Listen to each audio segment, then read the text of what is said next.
रहता है, इकोसिस्टम की सारी बातों को एक साथ हम लोग कोलैबोरेट कर लेते हैं। कि डेफिनेशन में हम लोगों ने बच्चों को पढ़ रखा है कि इकोसिस्टम एक फंक्शनल यूनिट है नेचर की। डिफरेंट जो इकोसिस्टम है इसका ग्रुप ही तो है नेचर में। तो नेचर में हम लोग बोलते हैं कि नेचर को एक साथ अगर पृथ्वी के समस्त इकोसिस्टम को एक साथ ले लिया जाए तो इसे बायोस्फीयर बोलते हैं, या बायोस्फीयर का ही दूसरा नेम रख सकते हैं, दैट इज ग्लोबल इकोसिस्टम।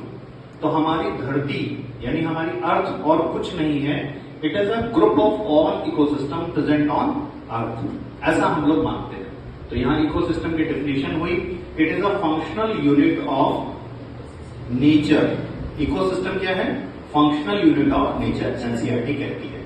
अब एक डिस्टिंक्ट इकोसिस्टम में क्या चीजें आपको देखने को मिलेगी, मूलभूत क्या वो बेसिक स्ट्रक्चर होगा जो देखने को मिलेगा। तो यहाँ पर से फॉर हम लोग ने कहा था कि कोई ए स्पीसीज है, बी है, सी है, डी है, ई है, ये डिफरेंट ग्रुप्स हो सकते हैं एनिमल्स के, कुछ भी हो सकते हैं। ये आपस में इंटरेक्ट करेंगे, ऑर्गेनिज्म टू ऑर्गेनिज्म आपको इंटरेक्शन देखने को मिलेगा।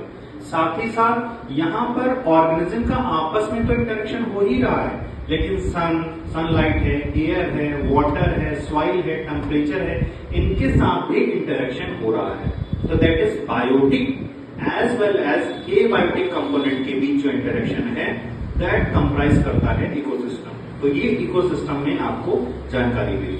अब ग्लोबल इकोसिस्टम आपको पता है काफी वास्ट है, बहुत बड़ा इकोसिस्टम है, इसे एक साथ आप पढ़ नहीं सकते। तो इसे एक साथ अगर आप नहीं पढ़ सकते, इसके लिए क्या कर सकते हो, एनसीईआरटी कहती है इसे हम डिवाइड कर सकते हैं। दो मेजर फॉर्म बनेंगे, एक बनेगा टेरेस्ट्रियल और दूसरा बनेगा एक्वाटिक।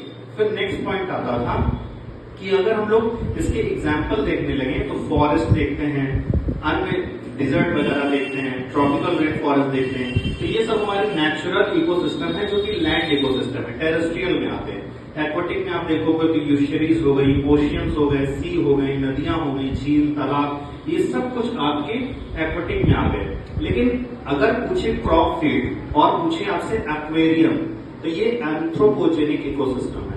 एंथ्रोपोजेनिक का मतलब मैन मेड इकोसिस्टम है, इसमें मनुष्य ने अपनी बुद्धि लगाई है तब इसको डेवलप किया है। खेती वाली जो भूमि है जहां पर खेती हो रही है, it is a man made ecosystem. And इसी तरीके से एक्वेरियम में आपकी फिशेस पाई जाती हैं, मोलस्कस पाए जाते हैं। तो ये भी जो इकोसिस्टम है भले एक्वाटिक है, it is also a man made ecosystem. Clear? फिर हम लोगों ने बात किया था कि इकोसिस्टम में और कौन सी 4 चीजें हैं जो इसे डिफाइन करती हैं। तो इस इकोसिस्टम को डिफाइन करने के लिए उसकी प्रोडक्टिविटी होना चाहिए। प्रोडक्टिविटी में कौन आता है? आपके आते हैं दैट इज ऑटोट्रॉप्स। अब ऑटोट्रॉप्स आते हैं तो किस अभिक्रिया के द्वारा करते हैं? फोटोसिंथेसिस रिएक्शन आती है, 6CO2, 12 वाटर, रेडिएंट एनर्जी को लेकर के यहाँ पर ग्लूकोज में कन्वर्ट हो जाते हैं। तो एनसीईआरटी ने इस बात को ऐसे लिखा है कि इनऑर्गेनिक सबस्ट्रेट मिल करके ऑर्गेनिक प्रोडक्ट को बनाते हैं। ये बात ऐसे लिखी गई है। तो आपको शुरुआत में आपने पढ़ रखा है कि फोटोसिंथेसिस करते हैं और फोटोसिंथेसिस में ग्लूकोज बनाते हैं।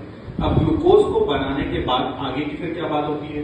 इसी ग्लूकोज को या इसी स्टार्च, प्रोटीन, फैट जो बनता है प्लांट में, उसको हेटेरोट्रॉप्स लेते हैं, और हेटेरोट्रॉप्स जो लेते हैं वो सेकेंडरी प्रोडक्टिविटी के फॉर्म में अपीयर होती है।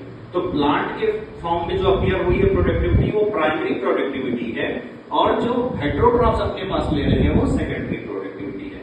नेक्स्ट देखते हैं। तो नेक्स्ट है दैट इज प्रोडक्टिविटी हुई तो एनर्जी फ्लो हुआ, क्योंकि प्लांट जो है आपके ट्रॉफिक लेवल फर्स्ट में है। तो ट्रॉफिक लेवल 1 से ट्रॉफिक लेवल 2 को, फिर 3 को, फिर 4 को एनर्जी जाती है अल्टीमेटली। तो एनर्जी फ्लो आ गया। एनर्जी फ्लो के बाद हम देखते हैं दैट इज न्यूट्रिएंट साइक्लिंग। और न्यूट्रिएंट साइक्लिंग को जिम्मेदार करने वाला फैक्टर है डीकम्पोजिशन, क्योंकि प्लांट और एनिमल अल्टीमेटली उनकी डेथ होगी। डेथ होने के बाद अगर एज सच वो वहां अपने इन्वायरमेंट में पड़े रहते हैं तो उनके अंदर जो न्यूट्रिएंट है वो